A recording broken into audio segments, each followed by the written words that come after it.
देखो पीछे की क्लास में जितना देख लिए थे वो हमने रिवीजन कर लिया। अब आगे बढ़ते हैं यहाँ पर अंतरिक्ष में मनुष्य। अंतरिक्ष में मनुष्य अंतरिक्ष में पहुंचा कैसे और क्यों पहुंचा, आज इसके बारे में देखेंगे। ठीक, देखो कोई ऐसी चीज जो हमारी नजरों से दूर होती है या दूर से आकर्षक दिखती है, कुछ भी हो, कोई भी चीज हो, तो हमारा बड़ा मन करता है कि हम उसके बारे में जानें, है ना। बहुत मन करता है कि जो चीज़ हमें दूर से अच्छी दिख रही है या आकर्षक दिख रही है उसके बारे में कहीं से पता चल जाए, कोई बता दे हमें उसके बारे में। अगर हमारी पहुंच में है या कोई हमें आसानी से बता सकता है तब तो हम जल्दी उसके बारे में जानकारी प्राप्त कर लेते हैं। लेकिन अगर कोई चीज़ हमारी पहुंच से दूर है और इतनी दूर है कि असंभव सा लगता है वहाँ पहुँचना, तो ऐसी चीज़ों के बारे में बहुत उत्सुकता होती है कि कैसे जानेंगे उसके बारे में। तो ऐसा ही है हमारा आकाश। आसमान की तरफ अगर हम देखते हैं तो हमें एक असंभव सा अनुभव होता है कि कैसे हम वहाँ तक पहुँचेंगे। न कोई सीढ़ी है न कोई रास्ता, कैसे पहुँचा जाएगा। ठीक, इन्हीं जिज्ञासाओं के कारण मनुष्य ने धीरे धीरे इस विचार पर काम करना शुरू किया कि हमें कैसे पहुँचना है, आकाश में क्या क्या चीज़ें हैं। जब नहीं पहुँच पाए, ठीक है ना, विचार तो किया, नहीं पहुँच पाए तो पृथ्वी पर से ही तरह तरह के अनुमान लगाए कि क्या क्या हो सकता है। कुछ लोगों ने तो दूरदर्शी का आविष्कार कर दिया, ठीक है ना। कुछ लोग, कुछ वैज्ञानिक या कुछ दार्शनिक ऐसे आए जिन्होंने दूरदर्शी का आविष्कार किया। दूरदर्शी मतलब कि दूर की वस्तुओं को देखने का यंत्र, सूक्ष्मदर्शी, दूरबीन जिसको बोलते हो, ठीक है ना, जिसको दूरबीन बोलते हो या दूरदर्शी बोलते हो। तो दूरबीन का आविष्कार किया। जब दूरबीन का आविष्कार हुआ तो उस दूरबीन की सहायता से वो आकाश में हमेशा ध्यान से देखते थे। कई कई दिन तक, कई साल तक आकाश में दूरदर्शी से निगरानी कर रखते थे। तो इस तरह से निगरानी करते देखते कई, ठीक है ना, कई अचरज भरी चीज़ें पता चली, कई नई चीज़ें पता चली। कुछ लोगों को ग्रह दिखे, कुछ लोगों को तारे दिखे, ठीक है ना। तो इन ग्रह तारों को देख करके लोगों ने अनुमान लगाना शुरू किया कि ये क्या हो सकते हैं। घूमते हुए देखा तो किसका चक्कर लगा रहे होंगे, किस दिशा में जा रहे हैं। तो धीरे धीरे मनुष्य की जानकारी बढ़ती गई। ठीक, तो पहले तो दूरदर्शी से देखा, लेकिन जब विज्ञान और प्रगति किया और आगे बढ़े तो अंतरिक्ष यान और रॉकेट, जिसको स्पेसक्राफ्ट भी कहते हैं, इसका आविष्कार हो गया। अभी तो पृथ्वी पर से ही दूरदर्शी की मदद से देखा करते थे अंतरिक्ष में, आकाश में ग्रहों नक्षत्रों की जानकारी इकट्ठा करते थे। लेकिन जब रॉकेट और स्पेसक्राफ्ट का आविष्कार हो गया तो अब मनुष्य अंतरिक्ष में पहुंच भी गया है। समझ गए ना, अब अंतरिक्ष में पहुंच भी गया है। कैसे पहुंच गए? ठीक, तो दूरदर्शी और अंतरिक्ष यान के आविष्कार ने मनुष्य को इतना सक्षम बना दिया है कि मनुष्य अब अंतरिक्ष में जाकर के वहाँ की जानकारी इकट्ठा कर सकता है। इसके कई उदाहरण भी हैं हमारे पास। जैसे देखो, सोवियत संघ मतलब रूस। पहले सोवियत संघ कई देशों का समूह था तो उसको सोवियत संघ बोलते थे। अब बंटवारा हो गया जिसकी वजह से अलग अलग हो गए। तो पहले सोवियत संघ था, आज का रूस है। वहाँ के अंतरिक्ष यात्री थे यूरी गागरिन, जो 12 अप्रैल 1961 को वोस्टोक 1 यान, रॉकेट था रूस का वोस्टोक 1, उस यान पर बैठ करके अंतरिक्ष में गए और पृथ्वी की परिक्रमा की। हमें यहाँ से अगर दिल्ली मुंबई जाना होता है तो कितना समय लग जाता है, उन्होंने पूरी पृथ्वी की परिक्रमा कर डाली उस अंतरिक्ष यान के साथ जाकर के। ठीक, ये बात है सन 1961 की। फिर 20 जुलाई 1969 को संयुक्त राज्य अमेरिका के अपोलो यान, अपोलो 11, ये अमेरिका का रॉकेट है, ये रूस का रॉकेट है वोस्टोक 1। अपोलो 11 अमेरिका का रॉकेट था। कब भेजा गया? 1969 20 जुलाई। ठीक, इस यान से चंद्रमा पर उतरे 3 वैज्ञानिक, कौन कौन? नील आर्मस्ट्रांग, एडविन एल्ड्रिन और माइकल कॉलिंस। ये तीनों चंद्रमा की सतह पर उतरे, चंद्रमा पर उतरे 1969 को। इसके बाद भारतीय वायुसेना के पायलट थे राकेश शर्मा, इंडियन एयरफोर्स, भारतीय वायुसेना के पायलट थे। उनको ट्रेंड किया गया रूस में, ठीक है ना, ट्रेनिंग दी गई। और उसके बाद वो 2 अप्रैल 1984 को सोवियत संघ के रॉकेट, मतलब रूस के ही, रूस का एक रॉकेट गया था 1961 को, जिसका नाम था वोस्टोक 1। फिर 1984 में राकेश शर्मा गए रूस के रॉकेट से, जिसका नाम था सोयूज T-11, सोयूज T-11। इस रॉकेट से गए और अंतरिक्ष की यात्रा की और 8 दिन तक वहां पर रुके, 8 दिन तक वहां रुके रहे। कहाँ रुके होंगे? अंतरिक्ष में भी एक स्पेस स्टेशन बना हुआ है, ठीक है ना, अंतरिक्ष स्टेशन, बड़ा सा एक विमान है वहाँ, यान है, वो हमेशा अंतरिक्ष में तैरता रहता है, पूरे अंतरिक्ष में भ्रमण करता रहता है। ठीक, वहाँ पर जो भी अंतरिक्ष यात्री पृथ्वी पर से जाते हैं वो वहीं पर जा कर के रुकते हैं। वहीं पर अपना सारा रिसर्च, जो भी खोज करनी होती है अंतरिक्ष के बारे में, जो जानकारी इकट्ठा करनी होती है, वहीं से करते हैं।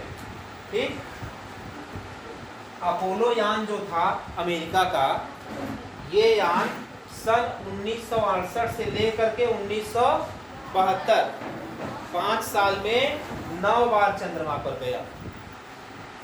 1968 से 1972 में, इतने समय के बीच में 9 बार चंद्रमा पर गया था अपोलो।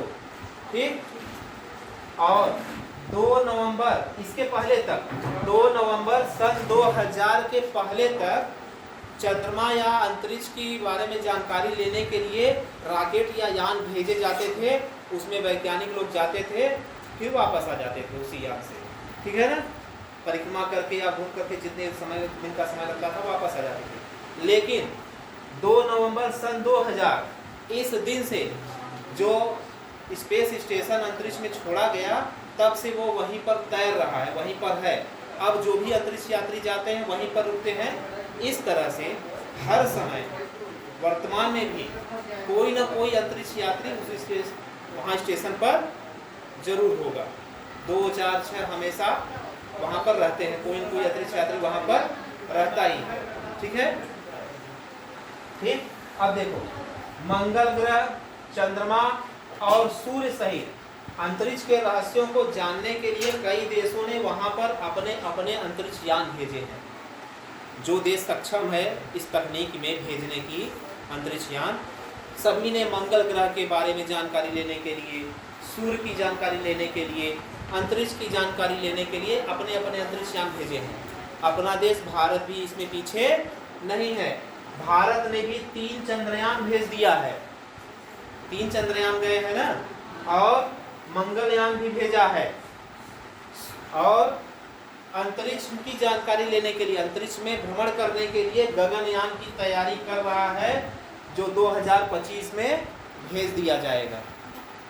ठीक, तो इस तरह से ये है अंतरिक्ष में मनुष्य की पहुंच, अंतरिक्ष में मनुष्य कहाँ तक पहुंच चुका है, ये उसके बारे में पूरी जानकारी है। ठीक है, अब देखो आगे, ये देखो, ये न्यूज़ कटिंग है, अभी जल्दी का ही, 1 हफ्ते पहले का अखबार की कटिंग है ये। इसमें देखो क्या लिखा है, मंगल ग्रह पर जाएगी पर वापस कभी नहीं आएगी। ये एक वैज्ञानिक है, ये मंगल ग्रह पर जाने वाली है सन 2030 में। इनकी तैयारी शुरू हो गई है, ट्रेनिंग शुरू हो गई है। इनको भेजा जा रहा है मंगल ग्रह पर, वहाँ पर रिसर्च करने के लिए। ठीक, हंसने की बात नहीं, वहाँ पर रिसर्च करने के लिए भेजा जा रहा है। इनको पढ़ो, 22 वर्षीय एलिसा कार्सन दुनिया की पहली अंतरिक्ष यात्री होंगी, जो कि 2030 में मंगल ग्रह पर जाएगी जरूर, परंतु कभी भी वापस नहीं लौटेगी, क्योंकि वहाँ से वापस आने की अभी कोई टेक्नोलॉजी विकसित नहीं हुई है। भेजने की तकनीक की तो विकसित हो चुकी है, रॉकेट से हम वहाँ पर भेज देंगे, लेकिन फिर वहाँ से वापस लाने के लिए कोई रॉकेट ऐसा नहीं बना है कि जो फिर से वापस आ सके। समझ गए ना, एक तरफा रास्ता है, जा सकते हैं पर आ नहीं सकते। ठीक, तो इन्होंने उस रिसर्च के लिए अपने आप को समझो कुर्बान कर दिया है कि हम जाएंगे वहाँ रिसर्च करेंगे। अब वहाँ पर जितने दिन वो जीवित रहेंगी, जितनी उनकी आयु होगी जब तक, तब तक वहाँ पर रहेंगे। ठीक, यह एक तरफा यात्रा होगी, इसलिए वह अपने आप को बचपन से तैयार कर रही है। बचपन से ही इस बात के लिए तैयारी हो रही है कि हमें मंगल ग्रह पर जाना है। ठीक, और शादी नहीं करेंगी, स्पेस साइंस के विस्तार के लिए वह अपनी कुर्बानी देने जा रही हैं। समझ गए? तो ये है, ये अभी लेटेस्ट बात है, एकदम नई बात है। और ये फोटो जो देख रहे हो, ये है नील आर्मस्ट्रांग, जब ये चंद्रमा पर उतरे थे उस समय की फोटो है। ठीक है ना, ये नील आर्मस्ट्रांग है, जब चंद्रमा पर कदम रखे थे तब की है। और ये पहले व्यक्ति हैं, पूरे विश्व के पहले व्यक्ति हैं। इनके साथ 2 लोग और गए थे, लेकिन सबसे पहले चंद्रमा पर कदम इन्होंने ही रखा था। विश्व के पहले व्यक्ति हैं जो चंद्रमा पर उतरे, नील आर्मस्ट्रांग। ठीक,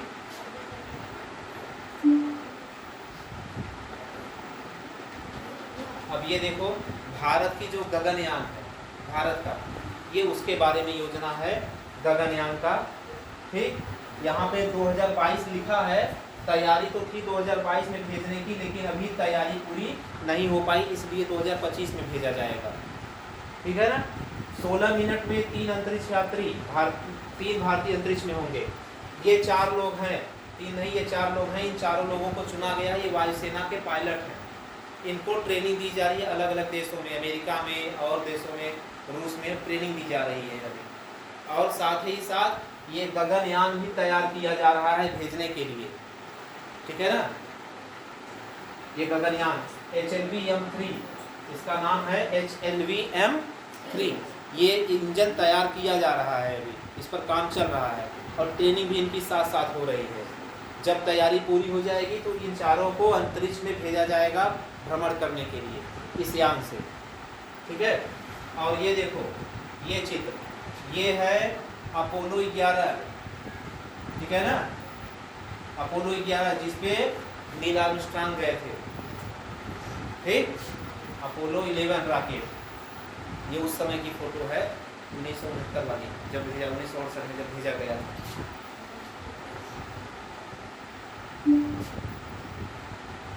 अब ये नया का, इसको देखो, इसके बारे में आज अच्छे से पढ़ेंगे। ठीक, क्या राहु और केतु के कारण ग्रहण होता है?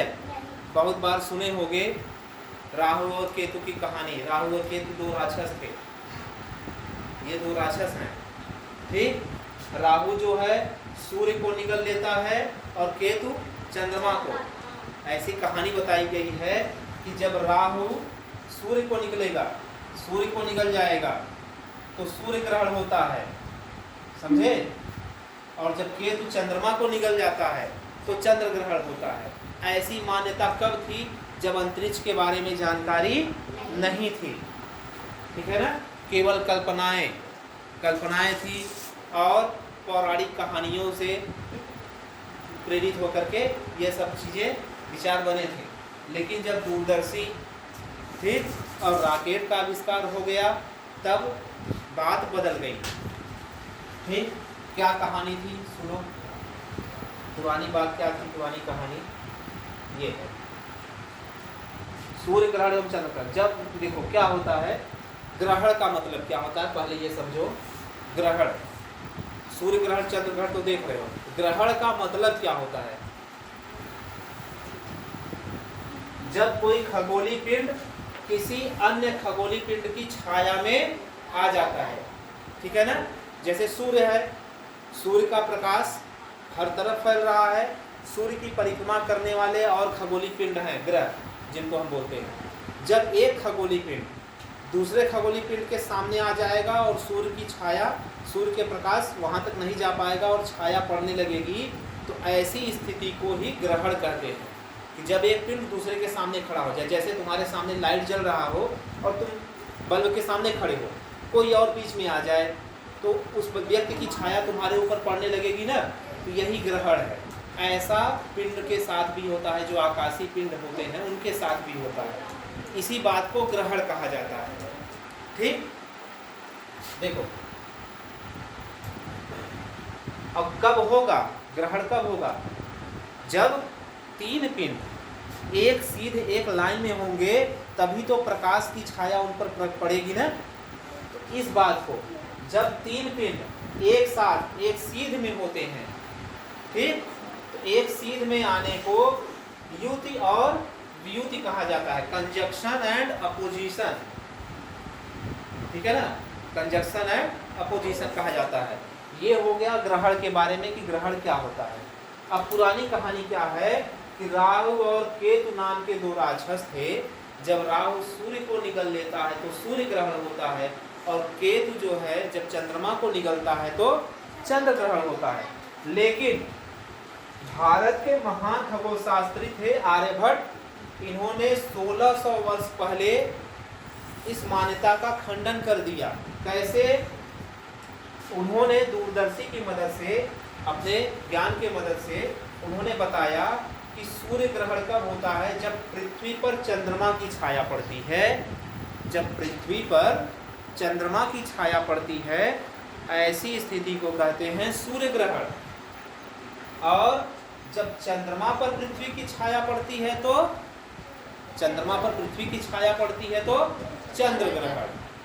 ठीक, दूसरे शब्दों में ये कह सकते हो कि जब हम पृथ्वी पर हैं ना, हम लोग पृथ्वी पर हैं, हमें अपने आप से बताना है, जब हमको चंद्रमा नहीं दिखेगा तो चंद्र ग्रहण होगा, और जब सूर्य नहीं दिखेगा तो सूर्य ग्रहण होगा। चंद्रमा कब नहीं दिखेगा हमको? चंद्रमा हमको कब दिखाई नहीं देगा?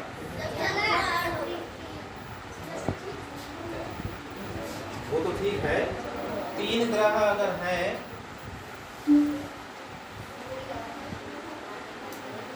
देखो ये चंद्र ग्रहण कब हमको चंद्रमा नहीं दिखेगा?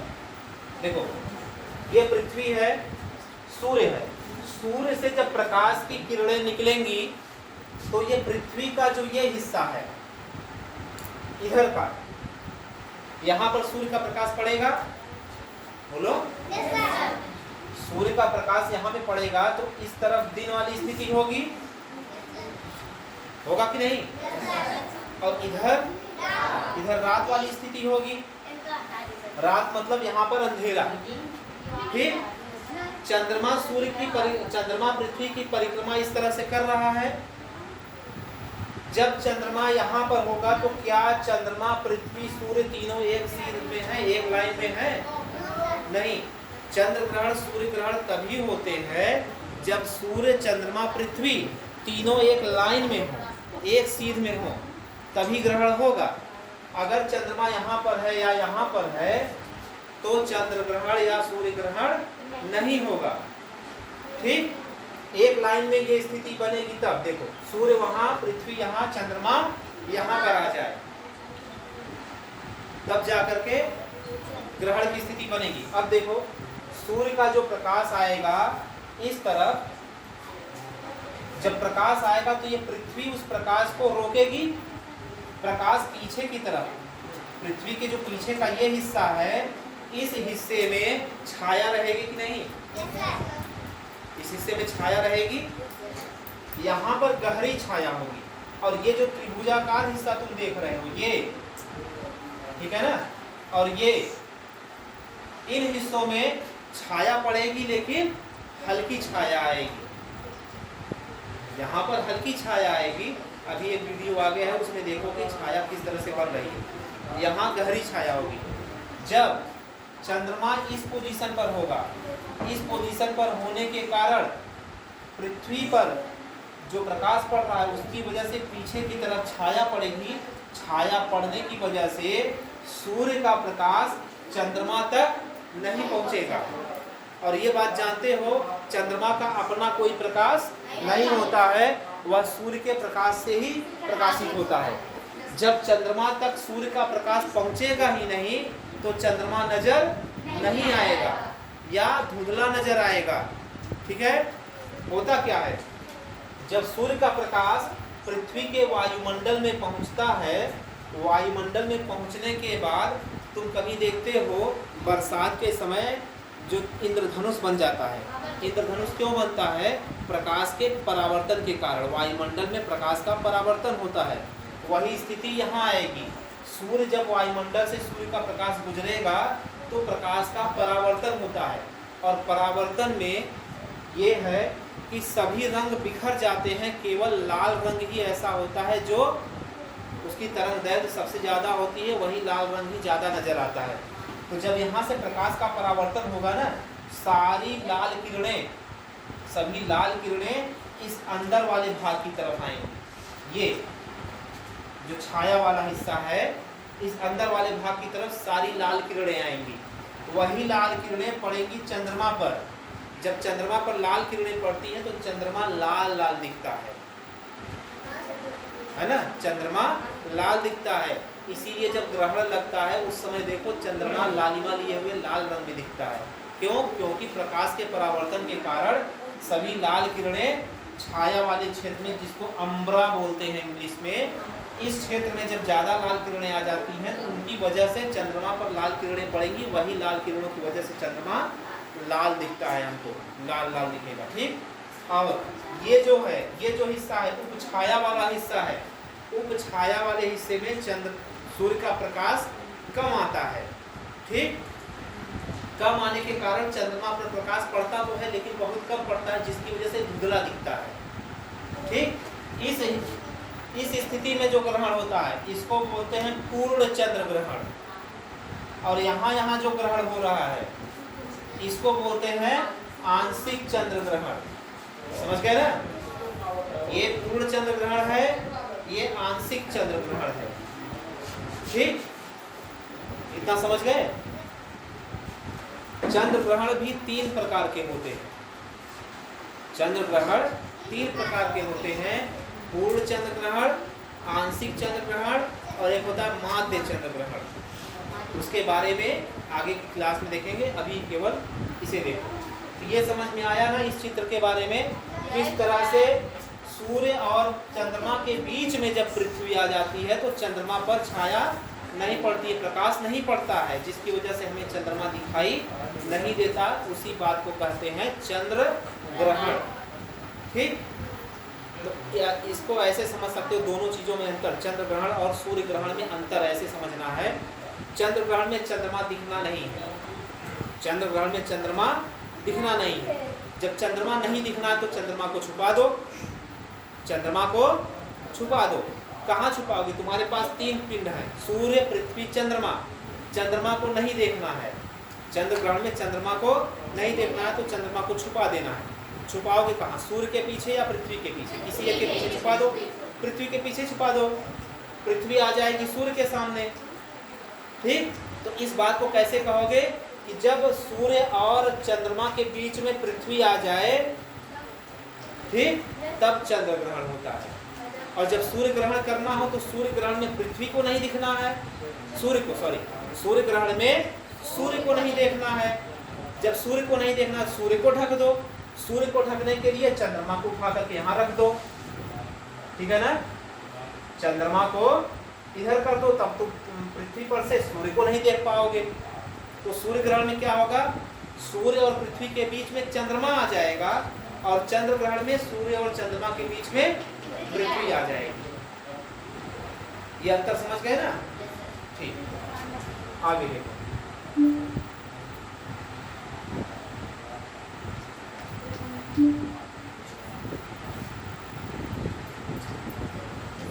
जब सूर्य, पृथ्वी और चंद्रमा एक सीधी रेखा में होते हैं तो इस स्थिति को सिजगी कहते हैं। ये शब्द याद कर लो, सिजगी कहते हैं ना। सूर्य, पृथ्वी और चंद्रमा जब तीनों एक लाइन में आ जाएंगे, ठीक है ना, सन, मून, अर्थ, या फिर सन होगा, अर्थ होगा और मून होगा।